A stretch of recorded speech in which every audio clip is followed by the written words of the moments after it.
London, 1875. The city groaned beneath the weight of a brutal winter.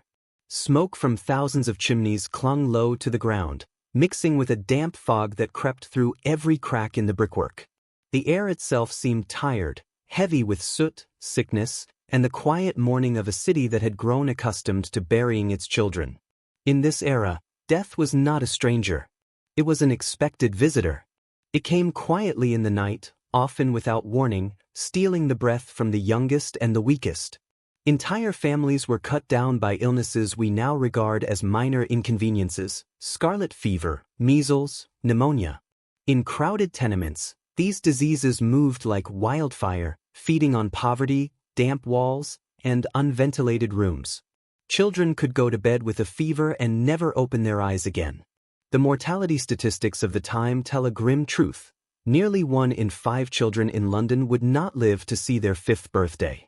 Funeral processions were daily spectacles. Black-plumed horses pulled hearses past narrow cobblestone alleys, followed by mothers wrapped in heavy veils. Muffled cries and the slow tolling of church bells were as much a part of the city's rhythm as the clatter of carriage wheels. And yet, amidst this darkness, the Victorians clung fiercely to memory. They feared oblivion more than death itself. For families with little else to hold on to, photographs became sacred relics. The advent of post-mortem photography, a practice that today chills the blood, was, at the time, an act of devotion.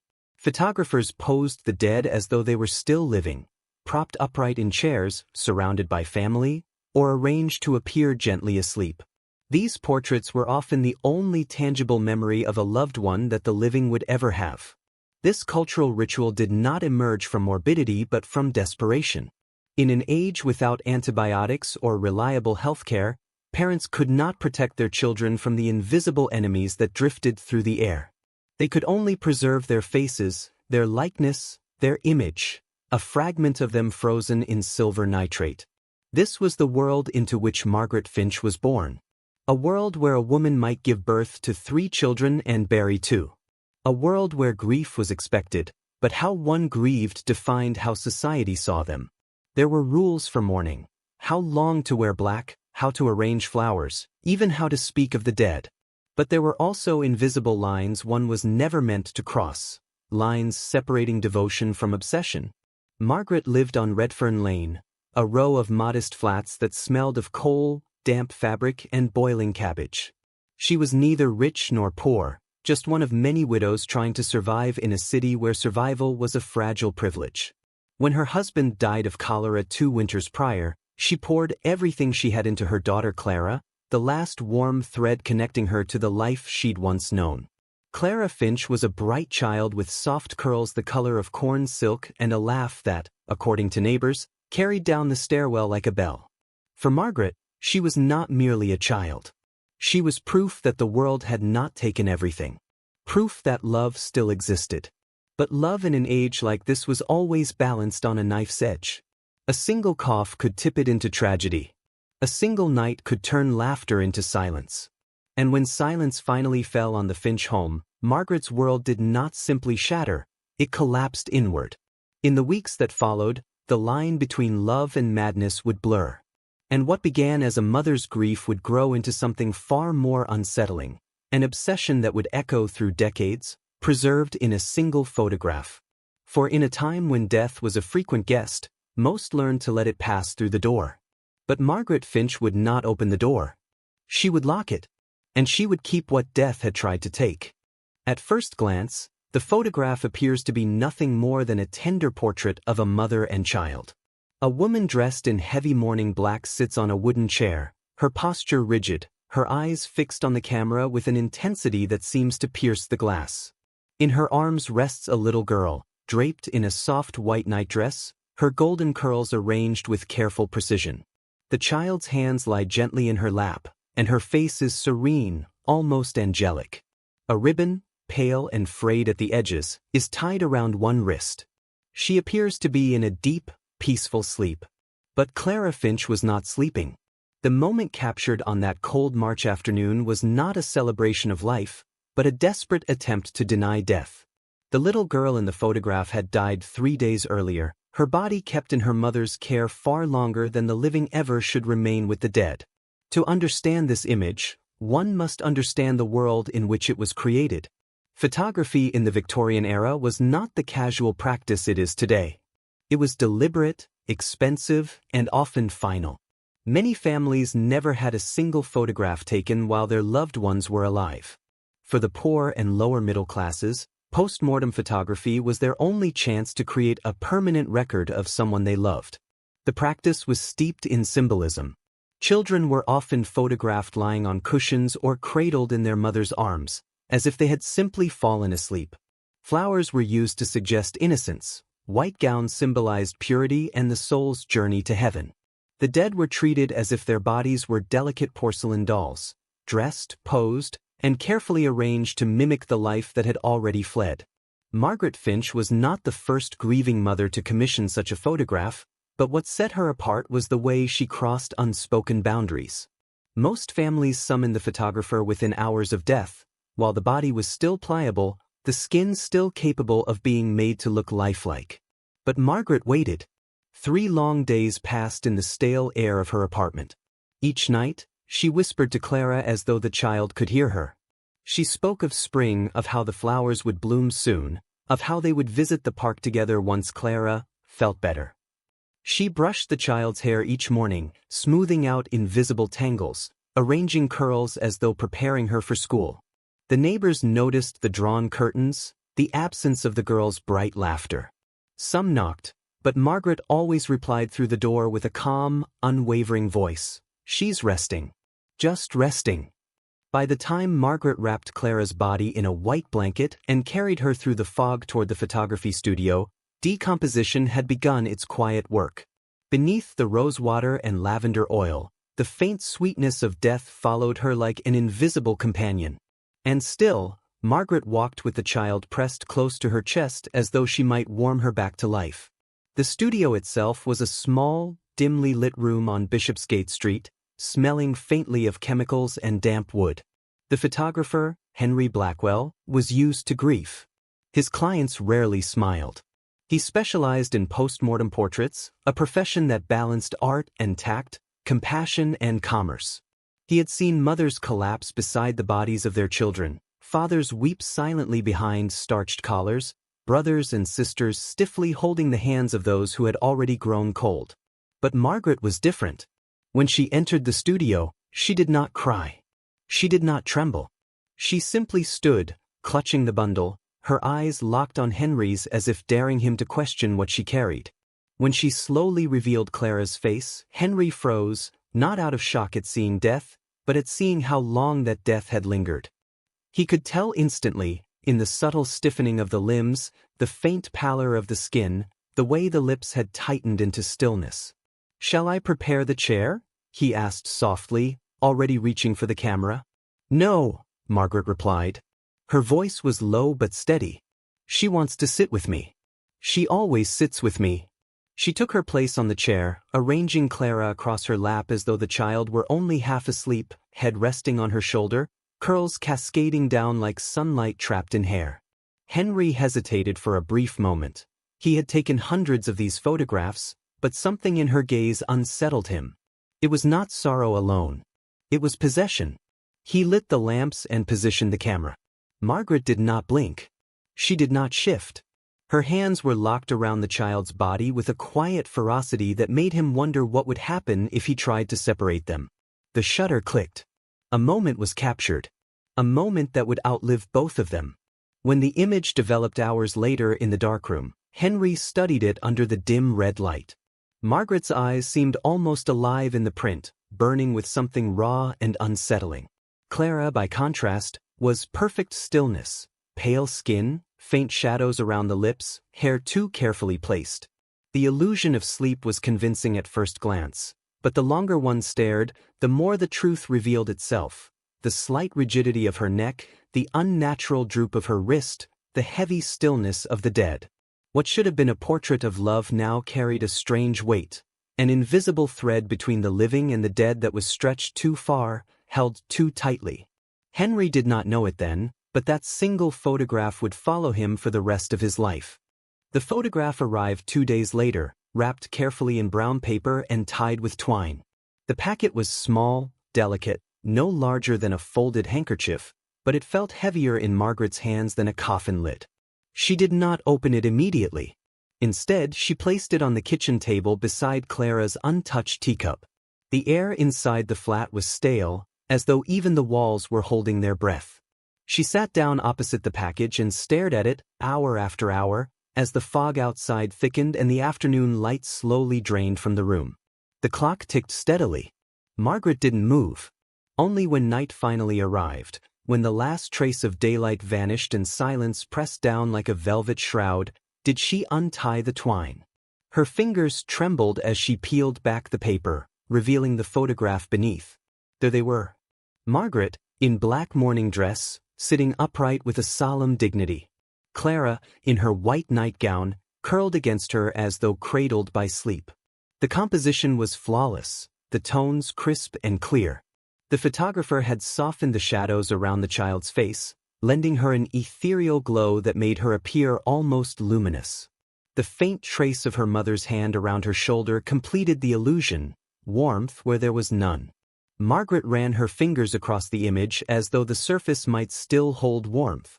She whispered her daughter's name, so softly it was barely a breath. "Clara!" The room did not answer. But something shifted in her. Something quiet. Something dangerous. She propped the photograph on the mantelpiece above the hearth. It was the only photograph she had ever owned, and now it filled the room with a presence stronger than any living person.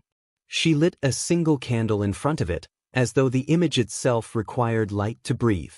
And then she sat, as she had for days, staring at her daughter's still face until the edges of the world blurred. The days that followed took on a strange rhythm.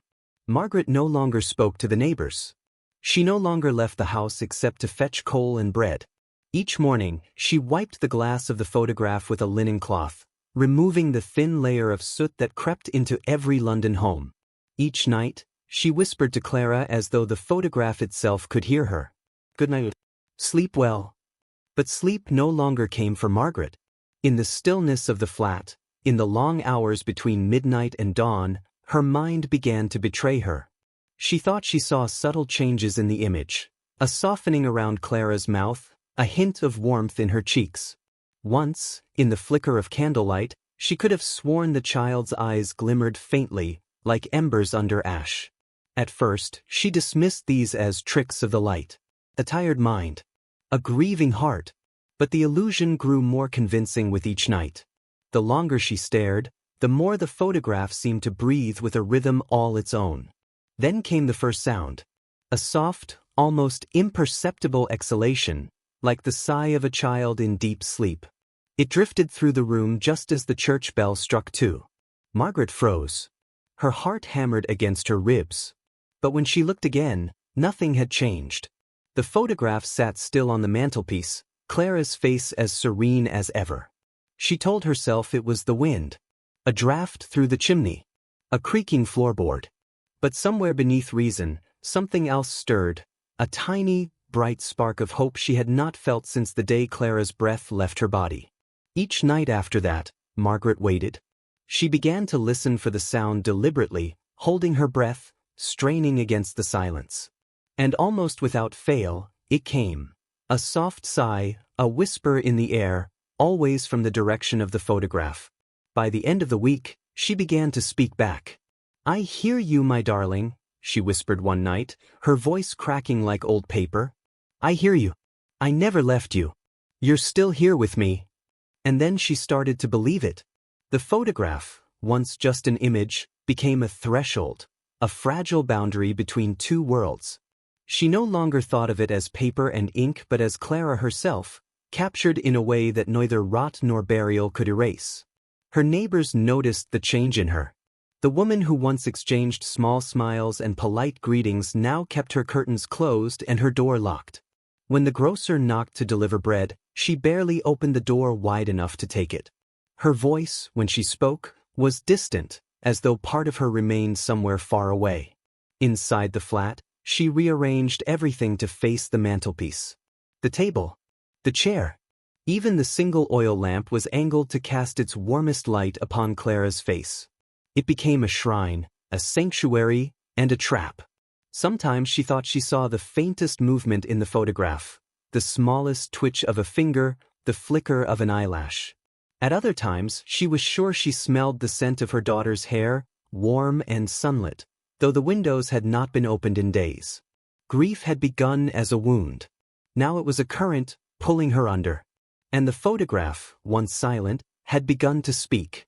The first true whisper came on a night when the fog pressed thick against the window panes, smothering the city like a damp woolen shroud.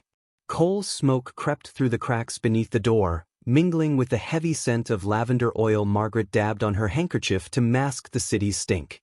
The fire burned low, its glow casting long, distorted shadows against the peeling wallpaper.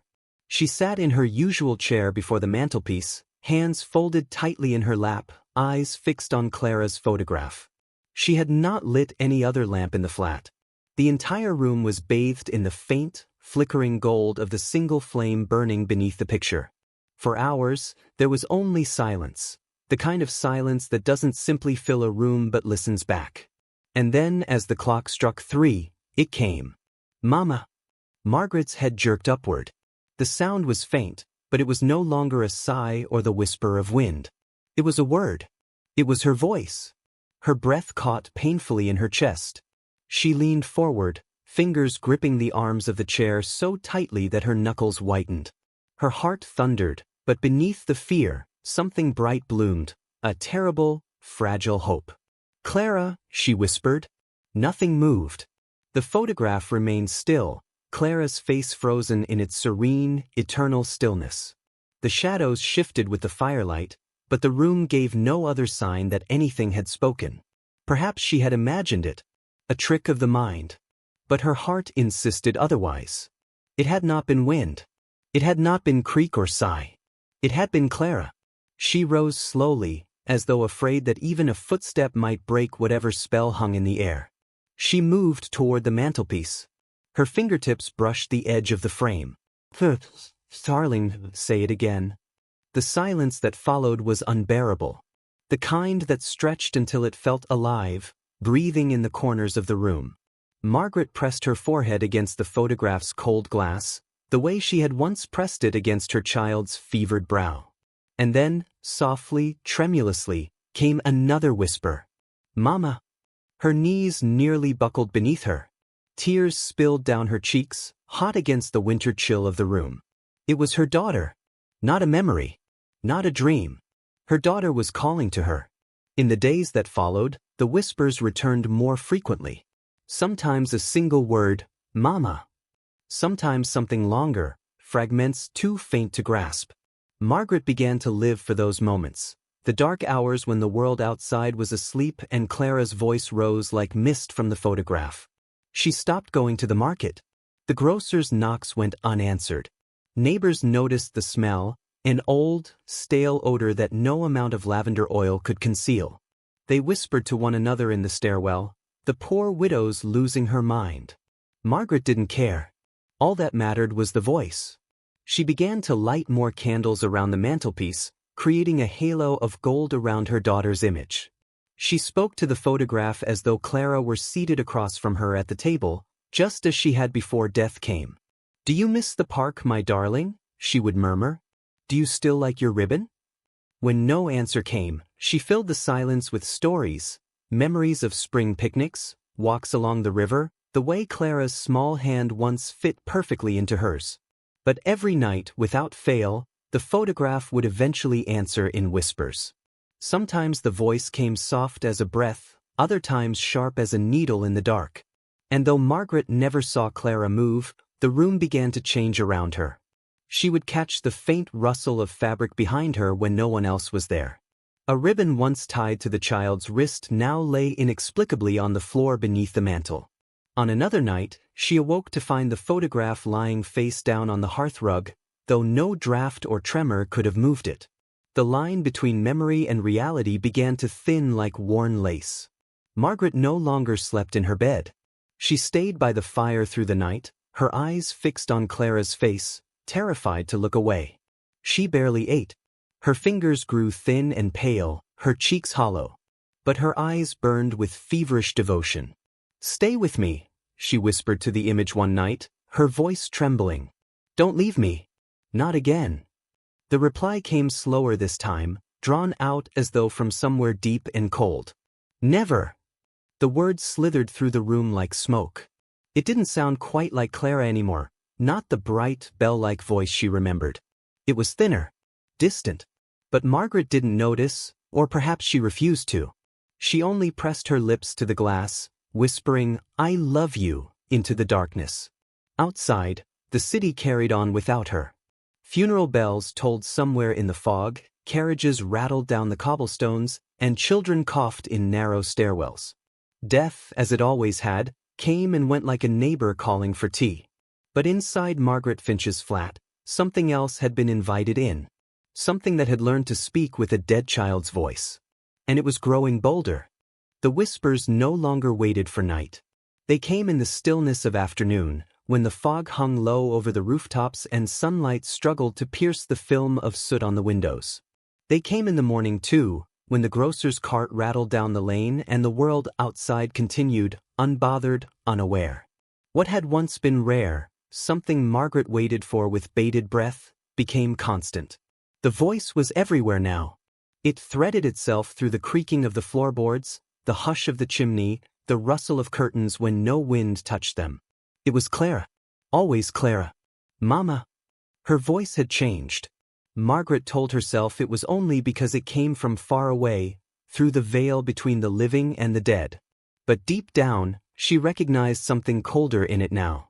It was no longer the lilting, playful tone of her daughter. It carried an echo. A hollowness. Still, Margaret answered every time. "Yes, darling. Mama's here." In the corner of the room stood the cradle Margaret had refused to sell after Clara's death. She had scrubbed and polished it until the wood shone, as if it might one day rock again. And lately, when she was alone and the flat was too still, she could hear it creak softly, as though an invisible weight shifted within it. The photograph, once just an image, had become a presence. Its edges seemed sharper in the dark, its frame colder to the touch. Sometimes, when she stared long enough, the shadows around Clara's eyes deepened, and her pale lips parted ever so slightly. Margaret began to count the breaths she thought she heard. She even tried to match her own to them, mother and daughter breathing together once more. The neighbors whispered in the stairwell now, not about a grieving widow, but about the strange sounds coming from behind her door. Talking. Murmuring. Creaking floorboards when no one entered or left. Some said they'd seen her through the thin curtain at night, speaking to the mantelpiece as though to a guest. Others said she never slept. They were right. Margaret's world had shrunk to the size of the single room containing that photograph. She ignored the letters from the landlord, the knocks at her door, the damp creeping into the ceiling. She no longer saw the living. She had chosen the dead. But the veil, whatever thin, fragile thing separated their world from hers, was not meant to be held open. She began to feel it then, not in her ears but in her bones. A coldness, spreading slowly from the photograph, seeping into the room like water under a door. The air felt thicker. Sometimes her breath fogged in front of her face though no window was open. And always the voice grew stronger. "Mama." The first time the whisper came from behind her, she spun around so fast she nearly fell. The photograph was still where it had always been, but the sound hadn't come from it. It had come from the cradle. She approached slowly, every nerve alive with dread and yearning. The cradle creaked again, once, twice, and then was still. She peered over the edge. Empty. Just folded linen, clean and white. But she swore she felt warmth rising from the wood, as if a small body had just been lifted away. Margaret pressed a trembling hand over her mouth. The sensible part of her mind, already thin and frayed, told her this was madness. But the deeper part, the desperate part, whispered that this was proof. Claire was trying to come back. She moved the cradle closer to the fire that night. She laid Clara's favorite blanket inside, smoothed it with shaking hands, and placed the photograph upright on the pillow as if tucking her daughter into bed. She sat in the chair beside it, her back stiff, waiting. Hours passed. The fire burned down to embers. The flat held its breath. Then the sound. A soft shifting of fabric. The faintest creak of wood. And then the unmistakable sound of a child breathing, shallow and rhythmic, like a sleeper just beneath the surface of a dream. Margaret began to cry, not from fear but from joy so fierce it hurt. "You're here," she whispered. "You're really here." Her hands hovered over the cradle, afraid to touch. Afraid that if she reached out, the illusion might vanish. But the breathing continued, steady and patient. In the following days, she no longer spoke to the neighbors at all. She no longer left the flat. Her world became a ritual. Morning, she wiped the soot from the photograph. Afternoon, she spoke to Clara as though the girl were sitting on the rug with her toys. Evening, she lit candles, arranged the cradle, and listened to her daughter breathe. She didn't notice how pale she had grown, or how her hands trembled when she reached for the chair. She didn't notice the air growing colder, or how the walls seemed to close in. She didn't notice how Clara's voice, though familiar, was growing darker at its edges, like a beloved song sung in the wrong key. But the veil had thinned. Something was moving through it, and Margaret Finch, in her grief, had opened the door. The nights had grown longer, or at least they felt that way to Margaret Finch. Time no longer obeyed the clock on the mantel. The days blurred into a pale, washed-out haze. The hours of darkness stretched endlessly, as though the sun had grown too weary to rise. She no longer noticed the world beyond her door. The bell of St. Dunstan East tolled somewhere in the fog each morning, but its sound was distant, like a memory she could no longer reach. The only voice that mattered now came from the shadows of her own home. "Mama." It was no longer only a whisper. Sometimes the word came in a rasping breath, low and close to her ear though no one stood behind her. Sometimes it came from the cradle in short, uneven gasps, like the labored breathing of someone who had once drowned. Other times it fluttered from the direction of the photograph with the fragile softness of silk. But worst of all, there were nights when it came from everywhere at once. Margaret had stopped sleeping entirely. She sat in her chair beside the cradle, fingers twisted in her lap, waiting. The fire had long since burned down to ash, but she felt no cold anymore. A strange stillness lived inside her, a cold that didn't touch her skin so much as it lived beneath it. The neighbors no longer knocked. The grocer had stopped coming. Her world had narrowed to the four walls of the room, the photograph, the cradle, and the voice that grew louder with each passing night. At first, she had thought she was clinging to Clara. But somewhere in the restless dark, she began to understand that Clara, or what remained of her, was clinging back. The first touch came just after midnight. Margaret sat half-dozing in her chair when she felt the faint brush of small fingers against the back of her hand. So light. So familiar. Her breath hitched in her throat. She looked down quickly. Nothing. But when she lifted her eyes, she saw it. The cradle's blanket had shifted. The edges were creased as though a weight rested upon it. And the photograph, always still, always fixed, seemed to tilt forward a fraction, though the mantle itself had not moved. Margaret whispered her daughter's name, voice breaking. "Clara." The room seemed to lean into the sound. The air thickened. And then came the reply, not from the photograph, not from the cradle, but from just over her shoulder. So close she felt its breath stir the hair against her neck. "Mama." Margaret spun around.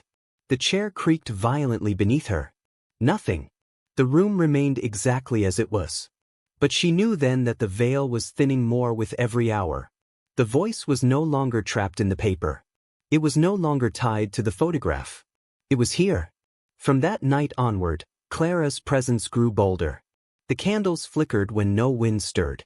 Footsteps padded softly across the wooden floor when Margaret was alone.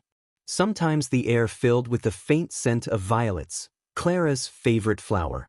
Other times it reeked faintly of damp earth and something sickly sweet beneath it.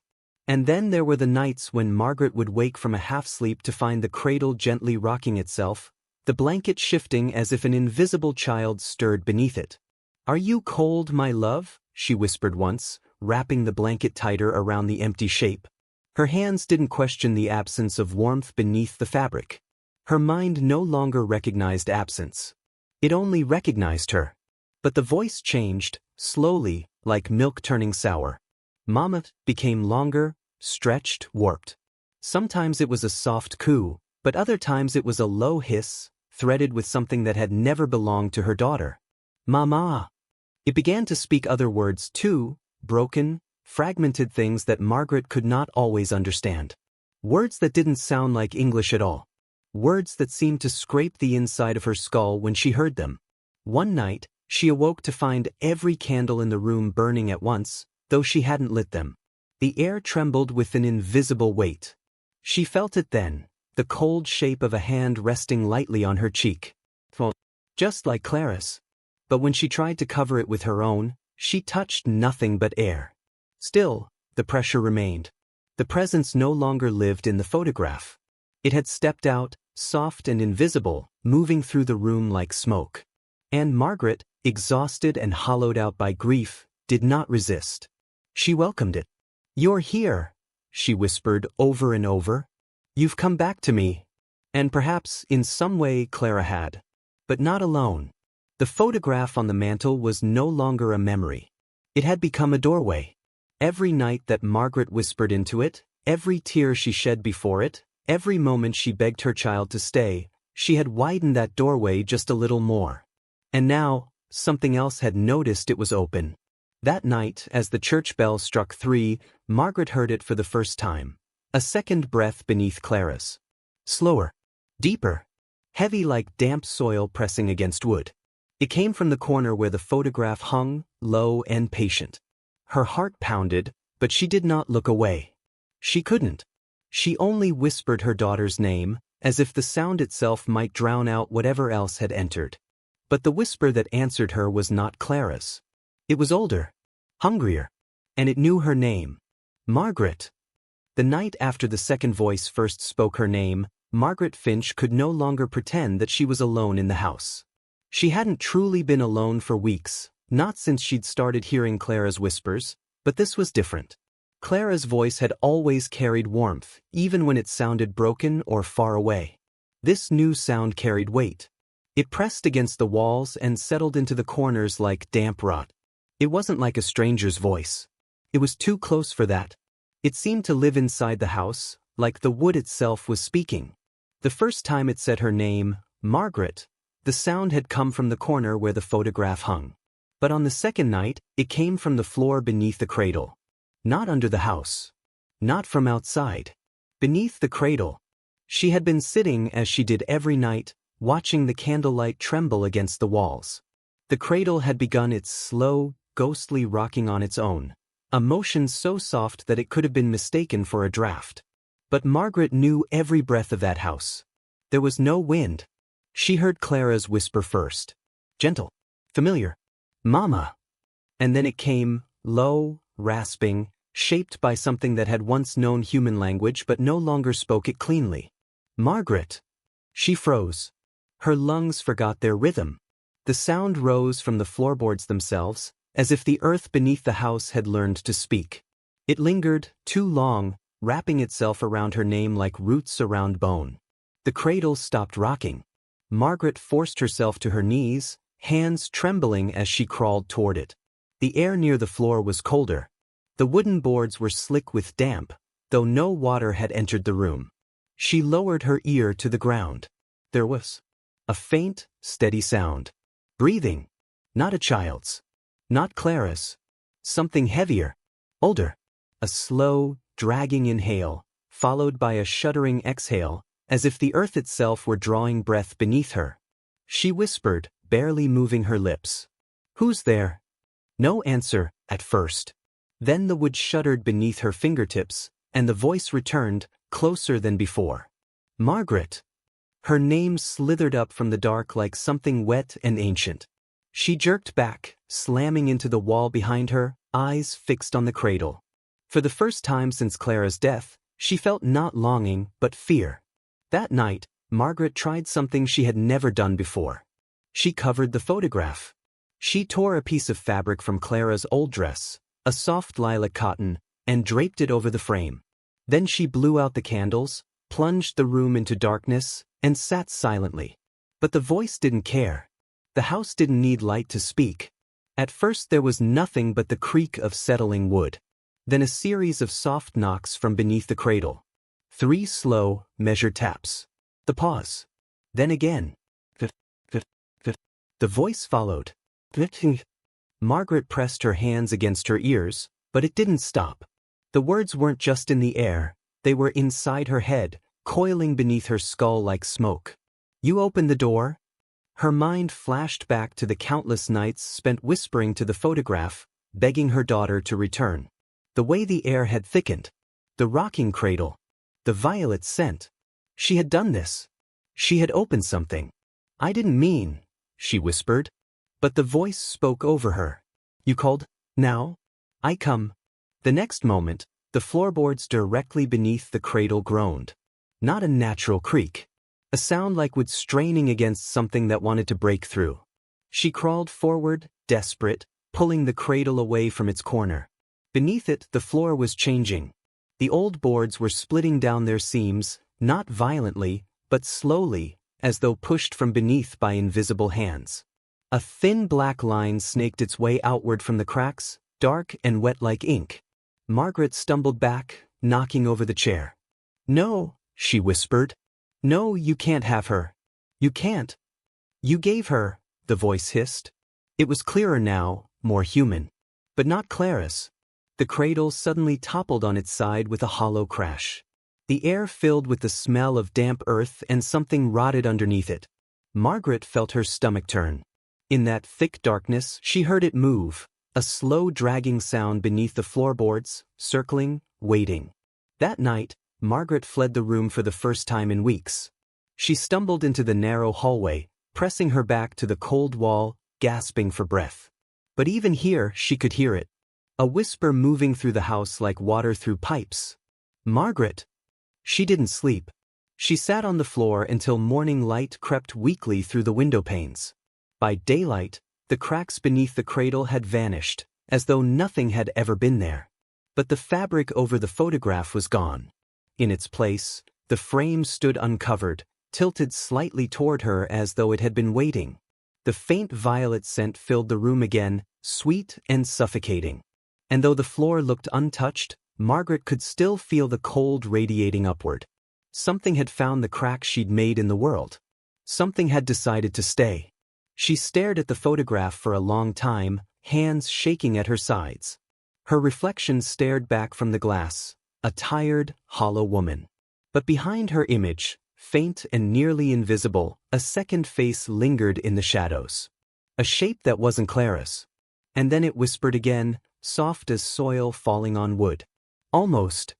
By the 8th night, Margaret Finch understood what the voice beneath the cradle wanted. It was no longer content to whisper. It had grown patient, cunning, and cruel. It was waiting. The house itself seemed to bend around it. The familiar angles of the nursery had subtly warped, the corners no longer quite meeting. She noticed it when the sun briefly broke through the clouds that afternoon. The light fell wrong. A shaft of gold spilled across the floor but curved strangely, as if bending around something invisible. The walls seemed to breathe when no wind touched them. Margaret had not eaten in 2 days. Her hands trembled constantly. She no longer lit the candles at night because light only made the shadows gather more deliberately, as though they disliked being revealed. She told herself she wouldn't go back into the nursery. She had promised herself this. But as night fell and the fog curled thick around the windows, she heard it again. The rocking. Soft at first, like a heartbeat, then steady, measured. The cradle moved on its own. Margaret rose from the chair in the hallway. Her bare feet made no sound on the wooden floor. She moved like a sleepwalker, though she was not asleep. She was being summoned. The nursery door was ajar. She could see the faint shimmer of movement inside, the cradle's curved shadow swinging gently. She pressed her palm against the wall to steady herself. Then Clara's voice. High and small and terrible in its sweetness. See. Her throat closed. She hadn't heard that exact phrase since the last day of her daughter's life. A day she had locked away, buried under quiet routines and unshed tears. But the voice remembered. The voice used it. Margaret stepped inside. The photograph still hung on the wall, though something had changed in it. The edges of the image had begun to bleed into the paper like water spreading ink. Clara's face, once frozen in that sweet, childish smile, was blurred. Only her eyes were clear, dark, wide, and alive. Beneath the cradle, the floorboards were open again. Not cracked this time. Open. A thin seam gaped between the planks like a mouth that had learned to smile. Blackness breathed from it, not absence, but a presence, thick and cold. The air above it shimmered faintly as though heat rose from it, though the room was icy. Margaret's hands twitched at her sides. "No," she whispered. "No, I didn't ask for this. I wanted my Clara." "Not. You called," the deeper voice replied, slipping up from the seam like smoke. "You opened." And then Clara's voice layered over it, soft and pleading. "Ma, help me." The sound was perfect. It was her child. Not almost, not distorted. It was exactly Clara. And Margaret's heart shattered in her chest because she wanted to believe. She needed to believe. She crawled forward on hands and knees until her face hovered above the seam. The air coming from it smelled of damp soil and crushed flowers. The scent of the grave. "Clara," she whispered into the dark. "Yes, Mama." The voice came from deep below, impossibly far and close at once. Then, fingers. Small, pale fingers curled upward through the crack like a flower pushing through earth. They were tiny, familiar. The fingernails still painted with the faint pink Clara had loved. Margaret let out a sob that seemed to tear through every wall she had built inside herself. She reached forward, trembling, desperate to touch. But when her fingers brushed the small hand, the illusion faltered. The flesh beneath her skin was cold and wrong. The fingers were not soft but jointed too sharply, bending like something learning the shape of a child's hand. And beneath the thin skin, she felt movement, like worms shifting in soil. She screamed and pulled back, but the hand didn't retreat. It stretched wider, longer, gripping the floorboards, widening the seam with a groan that rattled the walls. Something was coming through. "Margaret!" The voice filled the house now, not whispered, but booming from the bones of the structure itself. The windows shuddered in their frames. Dust fell from the ceiling like a slow, silent rain. The photograph crashed to the floor. Its glass shattered, slicing through the lilac fabric that once covered it. For a brief moment, Margaret saw Clara's face in the shards. Not the blurred, bleeding image, but her child as she had been. Laughing. And then the face changed. The eyes lengthened. The mouth opened too wide. Not Clara. The black seam split open wider, now a gaping wound in the floor. A shape began to rise through it. Not a body, but a shadow wearing the idea of a child. Thin. Too tall. Its limbs bent in the wrong places as though assembled from memory and bones that didn't quite fit. It whispered her name again, sweetly. "Mama." Margaret stumbled backward, slamming into the wall, but the nursery seemed to stretch around her. The door was farther away than before. The room was growing. The shape dragged itself fully into the world. Its head tilted at an unnatural angle, the pale imitation of a child's face hanging like a mask over darkness. Its small hand reached out. And Margaret, torn between terror and longing, felt her resolve splinter. All she had left was grief. And the thing beneath the house had learned to speak in the language of grief. She whispered, "Clara?" The creature smiled with her daughter's mouth. The last thing Margaret saw before the darkness rushed over her was the cradle slowly rocking itself to stillness, the seam in the floor closing again, sealing its secret away. By morning, the nursery was silent. The photograph lay face down in a pool of melted candle wax. The cradle was upright, untouched. Only a faint violet scent lingered in the air. And somewhere beneath the house, something new was breathing.